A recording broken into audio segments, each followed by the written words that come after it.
Hello student, आज हम लोग देखेंगे क्लास 12th केमिस्ट्री प्रैक्टिकल। और यहाँ पर वॉल्यूमेट्रिक एनालिसिस वाले पार्ट का प्रैक्टिकल देखेंगे, जिसमें ऑक्जेलिक एसिड और केमेनोफोर के बीच टाइट्रेशन होता है। उसको कैसे लैब मैनुअल में नोट किया जाए, उसके लिए आज हम लोग डिस्कस करते हैं। तो चलिए देखते हैं। जैसे आपके पास यहाँ पर लैब मैनुअल है, तो इसमें एम पहले लिखा जाता है। एम में क्या लिखेंगे आप? To prepare M/20 solution of oxalic acid. With the help of this solution, find out molarity and strength of given KMnO4 solution. इसमें आपके पास ऑक्जेलिक एसिड का सॉल्यूशन आपको बनाना पड़ेगा और इसकी हेल्प से आपको KMnO4 का कंसंट्रेशन मतलब molarity and strength find out करना होता है। तो यहाँ पर देखते हैं कि क्या क्या केमिकल की रिक्वायर्ड, क्या एपरेटस की रिक्वायर्ड होती है। तो आप देखेंगे जैसे कि यहाँ पर सॉलिड ऑक्जेलिक एसिड आपको चाहिए, जो आपके लैब में प्रोवाइड किया जाएगा। स्टैंडर्ड मेजरिंग फ्लास्क एक चाहिए, funnel, boiling tube, chemical balance, conical flask, pipette, burette, K M N O four solution, dilute H2SO4, इन सब की रिक्वायरमेंट होगी। ठीक है। उसके बाद आप नेक्स्ट हेडिंग आप लिखेंगे थ्योरी। थ्योरी में देखिए क्या लिखने वाले हम लोग। तो इसमें जो आपके पास ऑक्जेलिक एसिड और केमेनोफोर के बीच जो रिएक्शन होता है वो रिडॉक्स रिएक्शन होता है। और इसमें केमेनोफोर ऑक्सीडाइजिंग एजेंट का काम करेगा, जबकि ऑक्जेलिक एसिड रिड्यूसिंग एजेंट की तरह काम करेगा। K M N O four oxidises oxalic acid to CO2 and H2O। CO2 और H2O में ऑक्सीडाइज कर देगा केमेनोफोर ऑक्जेलिक एसिड को in acidic medium at 60 degree Celsius and itself reduce to colourless ion. ठीक है।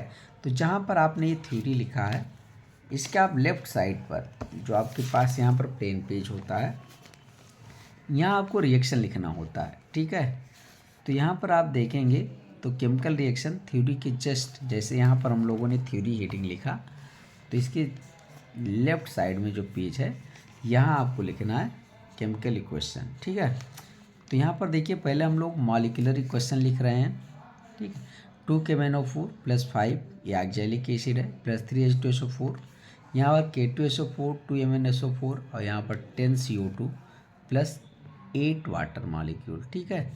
अब आयनिक इक्वेशन भी रिक्वायरमेंट, यहाँ पर आयनिक इक्वेशन भी लिखा हुआ है।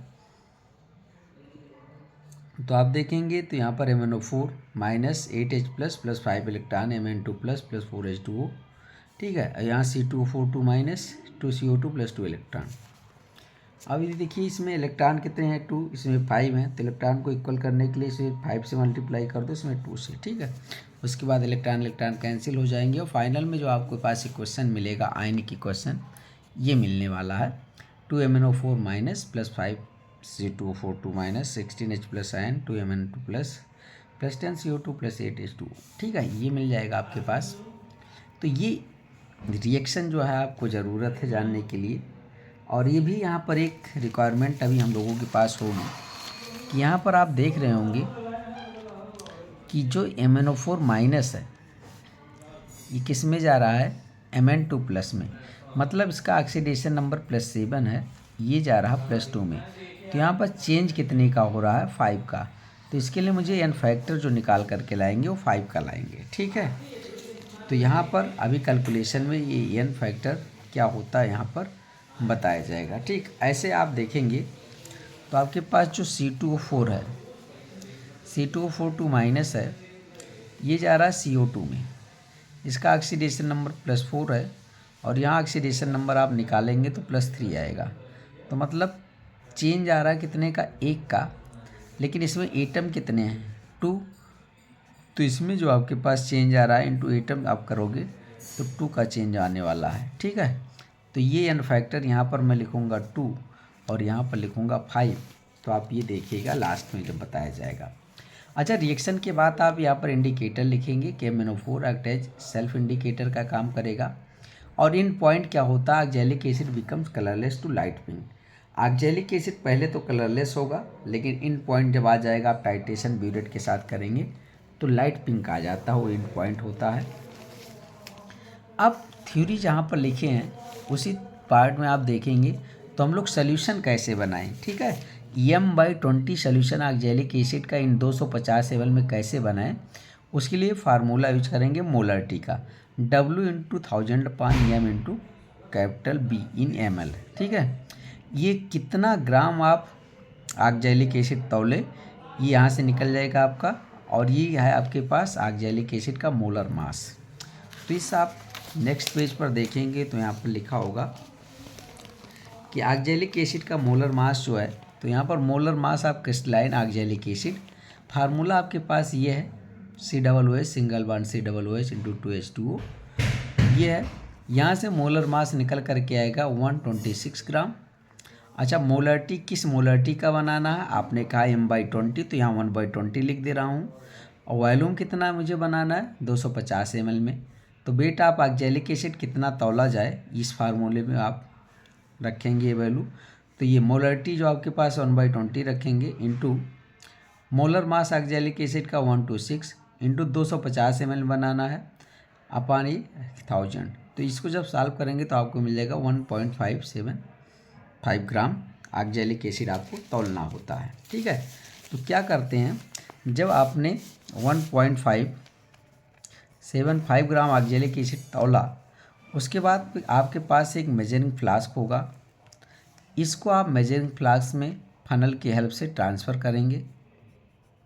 ठीक है, और इसको डिजॉल्व जब हो जाएगा तो यहाँ तक 250 ml, मतलब यहाँ पर एक निशान होगा, यहाँ तक आपको वाटर ऐड कर देना है, और ये सॉल्यूशन आपका M/20 ऑक्जेलिक एसिड सॉल्यूशन तैयार हो जाएगा 250 ml में। और इसी को आप स्टैंडर्ड सॉल्यूशन बोलेंगे। ठीक है, स्टैंडर्ड सॉल्यूशन मतलब ऐसा सॉल्यूशन जिसका कंसंट्रेशन आपको पता है, उसे नॉन सॉल्यूशन या स्टैंडर्ड सॉल्यूशन आपको आप बोल सकते हैं। ठीक है, अब क्या करते हैं, आपके पास एक कॉनिकल फ्लास्क होगा। ठीक है, तो कॉनिकल फ्लास्क आपके पास होगा, यहाँ एक पिपेट भी रखा होगा, जितने भी ml का पिपेट आपके पास हो। मान लीजिए यहाँ पर 20 ml का पिपेट है। ठीक है, तो अब क्या करेंगे, इससे आप 20 ml पिपेट आउट करेंगे, और इसमें आप 20 ml कॉनिकल फ्लास्क में ट्रांसफ़र करेंगे, और डाइल्यूट H2SO4 भी आप 20 ml इसमें ट्रांसफ़र करेंगे। ठीक है, तो यहाँ पर ट्रांसफ़र करने के बाद आपके पास एक ब्यूरेट होगा, और ब्यूरेट में क्या करते हैं हम लोग, ब्यूरेट में KMnO4 भरा होगा यहाँ। ठीक है, KMnO4, और ये जो आपने ऑक्जेलिक एसिड यहाँ पर लेकर के आओगे टाइट्रेशन के लिए, तो ऑक्जेलिक एसिड जो आपके पास है, ठीक है, ये तो अभी कलरलेस है और ये पिंक कलर का है। तो आप ड्रॉप बाय ड्रॉप जब इसमें ऐड करते जाएंगे तो ये जो पिंक कलर है ना, ये कलरलेस होता जाएगा। लेकिन एक ऐसा पॉइंट आ जाएगा, जैसे ही एक ड्रॉप आप इसमें ऐड करोगे तुरंत एक लाइट पिंक कलर आ जाएगा। तो वहीं पर आपको रोक देना है टाइट्रेशन, और उस रीडिंग को ले लेना है। अब जब आप एक बार ऐसा करते हो तो फिर आप इसको 3 टाइम्स आप रिपीट करेंगे। ठीक है, यही प्रोसेस जो मैंने कहा। अब फिर से आप दूसरे कॉनिकल फ्लास्क में लेंगे 20 ml, फिर H2SO4 डालेंगे 20 ml, फिर इसे टाइट्रेशन करेंगे और इसको 0 तक भर लें तो बेस्ट रहेगा। ठीक है, तो आपके पास यहाँ से ये पता चल जाएगा कि कितना वॉल्यूम आप KMnO4 यूज कर रहे हैं। ठीक है, तो इसको आप यहाँ से पता चल जाएगा। तो चलिए देखते हैं उसके बाद क्या ऑब्जर्वेशन टेबल और प्रोसीजर क्या है। तो आप देखेंगे जब ये सॉल्यूशन आप बना लेंगे तो देखिए प्रोसीजर यहाँ पर लिखा है। ठीक है, और इसके जस्ट लेफ्ट साइड में आपको ऑब्जर्वेशन टेबल मिलेगा। जैसे देखिए यहाँ पर प्रोसीजर है, तो प्रोसीजर के लेफ्ट साइड में इसके सामने होना चाहिए ऑब्जर्वेशन टेबल। तो आप ये देखिए, पहले प्रोसीजर में कह रहे हैं KMnO4 solution is taken in burette. KMnO4 आप ब्यूरेट में लेंगे। ठीक है, पिपेट आउट 20 ml आप ऑक्जेलिक एसिड, चलिए 20 ml ऑक्जेलिक एसिड आप निकाल लो मेजरिंग फ्लास्क से, to the conical flask, conical flask में डाल दो से, and add 20 ml dilute H2SO4, और उसमें डाइल्यूट H2SO4 भी 20 ml डाल दीजिए। Content to be heated to 60 to 70 degree Celsius. अब इसको हीट करते हैं। ठीक है, हीट करेंगे क्योंकि रिएक्शन स्लो होता है, तो रिएक्शन की स्पीड को बढ़ाने के लिए ऐसा करते हैं। और 60 से 70 डिग्री सेल्सियस पर आपको हीट करना है, तो कैसे चेक करेंगे, तो देखिए यहाँ लिखा है to check the temperature touch the conical flask. Conical flask को आप टच करें on the back of your hand, आप अपने हैंड के बैक से उसे आप टच करें। Touch becomes unbearable, start the titration. यदि आप का टच असहनीय हो जाए तब आप टाइट्रेशन स्टार्ट करें, ठीक है। उसके बाद क्या होता है, note the initial and final reading of burette. आप ध्यान दें कि इनिशियल रीडिंग क्या है, फाइनल रीडिंग क्या है ब्यूरेट की, और repeat the titration till 3 concordant reading are obtained. इसको आप रिपीट करना है जब तक 3 कॉन्कॉर्डेंट रीडिंग आपको ना मिल जाए, ठीक है। तो बस ये जो प्रोसीजर आप लेफ़्ट साइड में इसे ऑब्जर्वेशन टेबल बनाएंगे। तो आप देखेंगे यहाँ पर ऑब्जर्वेशन टेबल है, ये सीरियल नंबर है, ब्यूरेट रीडिंग लिखा हुआ है, और ये volume of K M N O four used in ml में है। यहाँ इनिशियल रीडिंग रहेगा ब्यूरेट का, और ये फाइनल रीडिंग रहेगा। हमेशा आप 0 करेंगे और 3 रीडिंग लेंगे। फाइनल रीडिंग जो 21.2 आ रहा है, ठीक है, 21.0 तो हमारा जो यहाँ की रीडिंग होगी और यहाँ की रीडिंग होगी वो सेम होगी, ठीक है। तो 2 रीडिंग जो सेम आती है उसको हम कॉन्कॉर्डेंट रीडिंग बोलेंगे, ठीक है। तो 21.0 ml ये आपके पास कॉन्कॉर्डेंट रीडिंग है, ठीक है। तो इस दोनों कॉलम में सेम रीडिंग होगी, इसमें कन्फ्यूजन क्रिएट नहीं करना। चलिए अब कैलकुलेशन पार्ट पर आते हैं। फार्मूला क्या यूज करेंगे हम यहाँ पर, N1 M1 B1 equal to N2 M2 B2। ये केमेनोफोर वाले पार्ट का है, ये ऑक्जेलिक एसिड वाले पार्ट का है। अब देखो N1 for K M N O four, N1 equal to 5 for K M N O four, ये N फैक्टर है केमेनोफोर का, ठीक है। ये अभी स्टार्टिंग में रिएक्शन में हम लोग बात किए थे। ऐसे N2 यहाँ पर है, ऑक्जेलिक एसिड के लिए 2 लिखेंगे, ठीक है। अब यहाँ पर देखोगे M2 जो ऑक्जेलिक एसिड आपने बनाया था वो 1/20 मोलरिटी का बनाया था, और ऑक्जेलिक एसिड कितना पिपेट आउट किए थे 20 ml। और यहाँ पर देखो बेटा वॉल्यूम ऑफ केमेनोफोर कितना आपने लिया 21 ml, आपका कॉन्कॉर्डेंट रीडिंग आया था। तो यहाँ पर मोलरिटी केमेनोफोर का पता चल जाएगा। अब M1 मतलब केमेनोफोर की मोलरिटी निकालने के लिए आप देखिए इस फार्मूले को ऐसे एडजस्ट कर लीजिए और सब वैल्यू रख देंगे। तो आपके पास क्या आ जाएगा, मोलरिटी आ जाएगा केमेनोफोर का 0.0190 मोलर, ठीक है। ये देखिए N2 M2 B2 ये क्या है, ऑक्जेलिक एसिड का सब रखोगे। N1 क्या है 5 रखोगे आप केमेनोफोर का, B1 आपने जो लाया, ठीक है, ये मोलरिटी है 1/20, ठीक है, ml है। तो इसको साथ करने के बाद आपके पास मोलरिटी पता चल जाएगी। तो मोलरिटी आप केमेनोफोर आप फाइंड आउट कर लिए 0.019 मोलर। अब आप यहाँ पर देखेंगे strength of K M N O four solution, strength कैसे निकालेंगे, strength molarity into molecular weight. तो मोलरिटी जो आपके पास है 0.019 इंटू 158, तो यहाँ से स्ट्रेंथ पता चल जाएगा 3.002 ग्राम पर लीटर, ठीक है।